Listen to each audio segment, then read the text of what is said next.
নমস্কার, সবাইকে শুভেচ্ছা, ভালোবাসা, অভিনন্দন জানাই।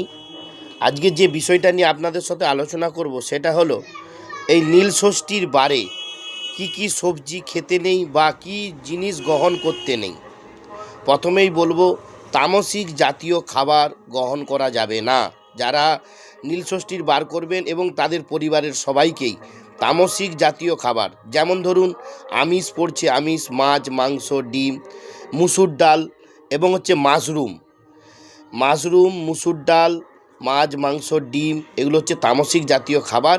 এইগুলো কিন্তু গ্রহণ করবেন না। দ্বিতীয়ত হচ্ছে শিম বা লতা জাতীয় সবজি আপনারা বঁটিতেও কাটবেন না, বাড়িতেও নিয়ে আসবেন না এবং গ্রহণও করবেন না, খাবারও খাবেন না। এবং তার সাথে হচ্ছে মহিষের দুধ গ্রহণ করবেন না বা মহিষের দুধ খাবেন না।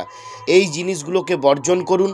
না হলে আপনার বাড়িতে যারাই এই নীল ষষ্ঠীর ব্রত করুন পুত্র লাভার্থে বা পুত্র ভালো থাকার জন্য, পরিবার ভালো থাকার জন্য, আপনারা কিন্তু বাড়ির মধ্যে যদি এইগুলো থাকে বা এগুলো যদি কেউ গ্রহণ করে থাকে বা নেশা জাতীয় দ্রব্য যদি কেউ গ্রহণ করে থাকে, তাহলে কিন্তু নীল ষষ্ঠীর বারের যে ব্রতের ফল সেটা কিন্তু বিফলে চলবে।